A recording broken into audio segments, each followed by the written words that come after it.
যদি আন্তর্জাতিক দিক থেকে দেখতে হয় তাহলে দেখতে হবে যে এই মুহূর্তে আন্তর্জাতিক সম্পর্কগুলো কোথাও যেন নতুন করে তৈরি হচ্ছে, নতুন করে সম্পর্ক তৈরি হচ্ছে বিভিন্ন দেশগুলোর মধ্যে। তার কারণ ভয়ঙ্কর একটা ঘটনা ঘটিয়ে ফেলেছে আমেরিকা। ভেনিজুয়েলার প্রেসিডেন্ট নিকোলা মাদুরোকে সস্ত্রীক তুলে নিয়ে এসেছে এবং তারপর ঘোষণা করে দিচ্ছে যে ভেনিজুয়েলা তাদের। কিন্তু আমেরিকার এই ধরনের কাজ তাতে উদ্বেগ প্রকাশ করেছে দিল্লি। আর দিল্লির উদ্বেগ প্রকাশের পর দেখা যাচ্ছে ফের একবার শুল্ক হুমকি দিচ্ছেন ডোনাল্ড ট্রাম্প। আর সেই জন্যই বলছিলাম যে আন্তর্জাতিক বিভিন্ন দেশের মধ্যে আন্তর্জাতিক সম্পর্কগুলো কোথাও যেন কূটনৈতিক সম্পর্কগুলো আবার একটু অন্যরকম সমীকরণের দিকে যাচ্ছে। এইরকম একটা পরিস্থিতিতে তাহলে কি ভারত রাশিয়ার থেকে তেল কেনা বন্ধ করে দেবে? না, সেরকম কোনো সম্ভাবনার কথা জানাচ্ছে না Bharat.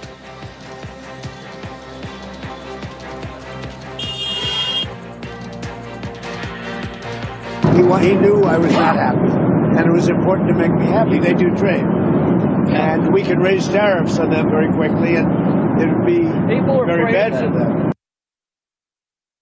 He knew I was not happy, and it was important to make me happy. They do trade, and we can raise tariffs on them very quickly, and it would be very bad for them. কিন্তু সেক্ষেত্রে ভারত কি করবে? আমরা যখন কথা বলছি বিভিন্ন আন্তর্জাতিক সম্পর্ক বিশেষজ্ঞের সঙ্গে, তখন তারা বলছেন যে আসলে আমেরিকা একটা চাপে রাখার খেলা খেলছে, যেখানে মাথা নত করা মানে অনেকটা পিছিয়ে যাওয়া, বরং পাল্টা চাপ দিতে হবে, দরকার হলে পাল্টা চাপ। কিন্তু সেটা কিভাবে? আমার সঙ্গে আন্তর্জাতিক সম্পর্ক বিশেষজ্ঞ রাজাগোপাল ধর চক্রবর্তী রয়েছেন। রাজাগোপাল দা, অদ্ভুত এক পরিস্থিতি তৈরি হয়েছে যেখানে কূটনৈতিক সমীকরণগুলো বিভিন্ন মুহূর্তে বদলে যাচ্ছে। কিন্তু এই যে আমেরিকা চাপ দিচ্ছে ভারতের উপরে যে আবার হয়তো শুল্ক বাড়ানো যেতে পারে, ভারত কি করবে? ভারত কি এই চাপের কাছে মাথা নত করবে? হ্যাঁ, দেখুন, যেটা খুব পরিষ্কার সে তো আছেই, রাশিয়ার তেল ব্যাপারটা তো আছেই। এবং কালকে যে ঘটনা ঘটেছে, যে আমরা দুটো বিবৃতি দিয়েছিলাম, গোড়ার দিকে বলেছিলাম ভারতীয় নাগরিকরা যাতে ভালো থাকে তারা কাছে বা ভেনিজুয়েলায়, পরবর্তীকালে আরেকটা বিবৃতি দিয়ে ভেনিজুয়েলা নাগরিক দিয়ে ভারত উদ্বেগ, এইটাই ভারতের কাল হয়েছে। যাই হোক, তো আমরা তো জানি যে বিশ্বের অন্য দেশ তখন একটা বিপর্যয়ের মধ্যে থাকে, তাকে তার কাছে পৌঁছানোর একটা বার্তা দিতে হয়। কিন্তু আমার যেটা ধারণা যে ভারত এবছর থেকে ব্রিক্সের প্রেসিডেন্ট হচ্ছে, চেয়ারম্যান, এবং ব্রিক্স দেশগুলো তারা বারবারই বলছে যে ডলারের বিকল্প মুদ্রা তারা তৈরি করতে চায়।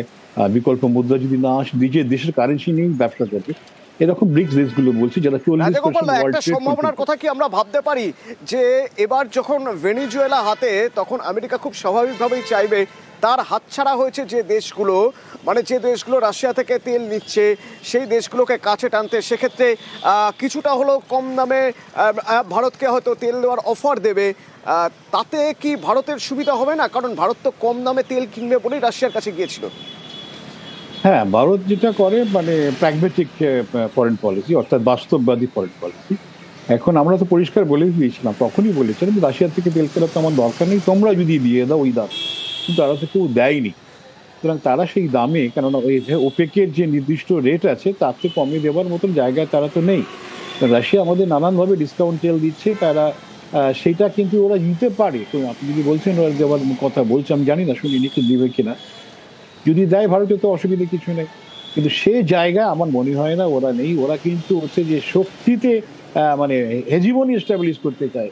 আপনি ওই দাক্ষিণ্য দিয়ে হেজিমনি এস্টাবলিশ করা যায় না, ভয় দেখিয়ে আপনার শ্রদ্ধা, এটা আমেরিকান পলিসি দিয়ে দাঁড়াচ্ছে। আমি এমন চাপ দেবো, বাধ্য হবে। চাপটা তো নিকোলাস মাদুরোর ওপর ছিল।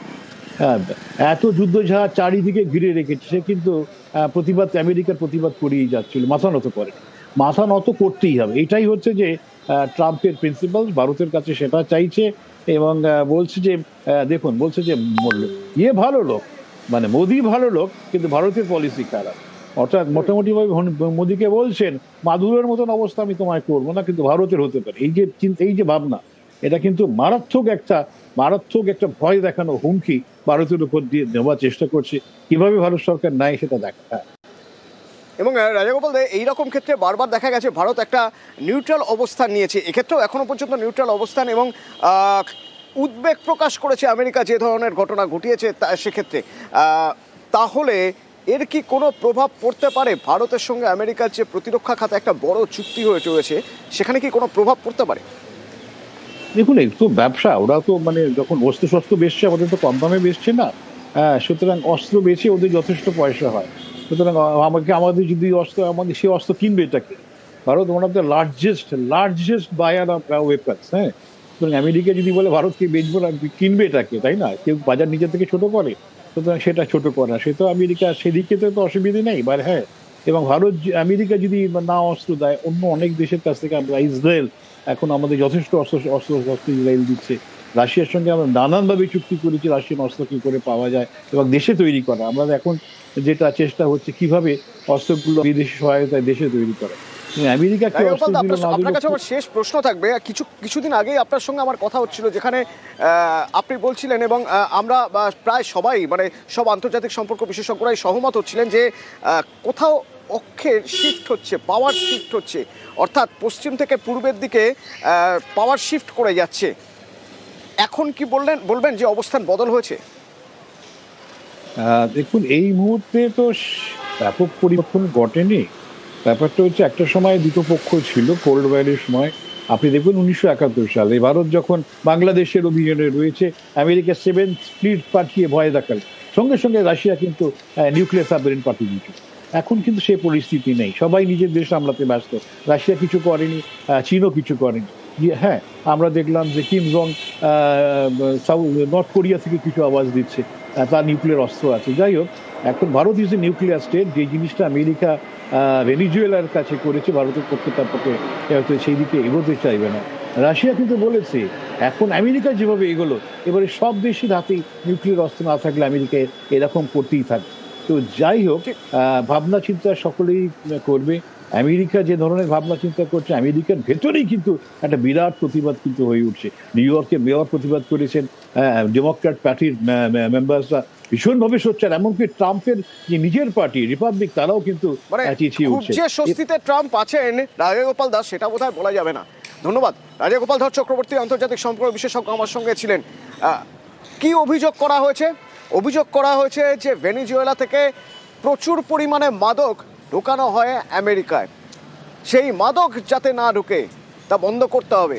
এবং এরকম মামলাও করা হয়েছে যে এই সব কিছুর মাথায় রয়েছেন নিকোলা মাদুরো, অর্থাৎ ভেনিজুয়েলার president.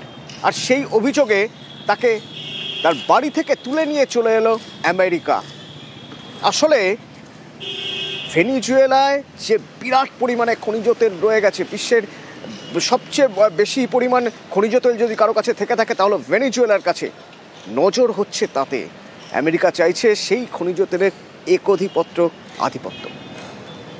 We're going to run the country until such time as we can do a safe, proper, and judicious transition. So we don't want to be involved with having somebody else get in and we have the same situation that we had for the last long period of years. The greatest oil companies in the world go in and invest billions and billions of dollars and take out money, use that money in Venezuela, and the biggest beneficiary are going to be the people of Venezuela.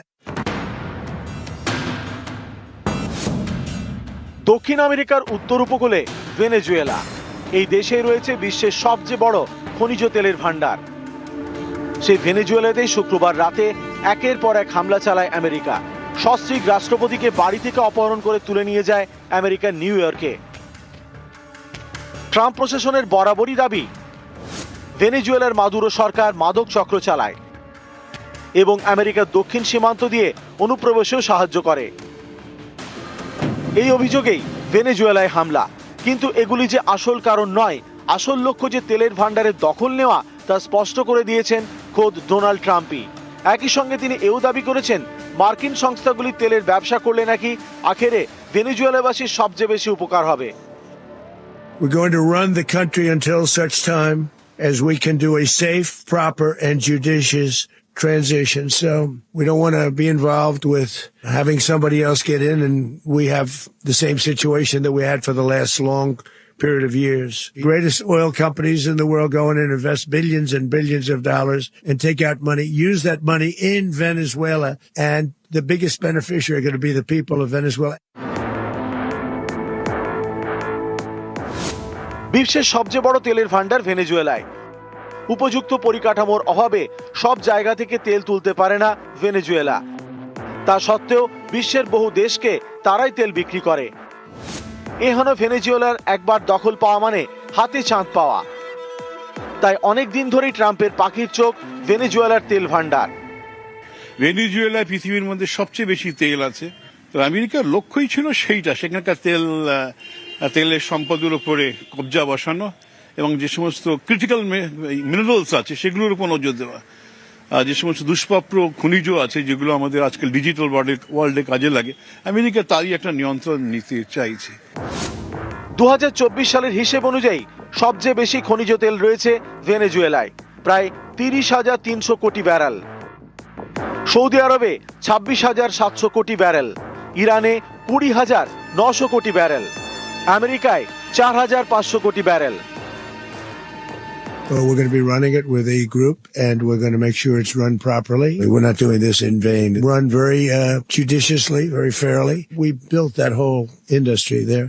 Make Venezuela great again. Greatest oil companies in the world go in and invest billions and billions of dollars and take out money, use that money in Venezuela, and the biggest beneficiary are going to be the people of Venezuela. America চিরকালই Latin America ধরনের কাজ করে এসেছে। Donald ট্রাম্পের ভেনেজুয়েলার তেল চাই, খনিজ পদার্থ চাই। ডোনাল্ড ট্রাম্প যেটা করছে এটা কোনো রাষ্ট্রীয় ইন্টারেস্টে করছে না, ব্যক্তি ইন্টারেস্টে করছে। নিউজ 18 বাংলা।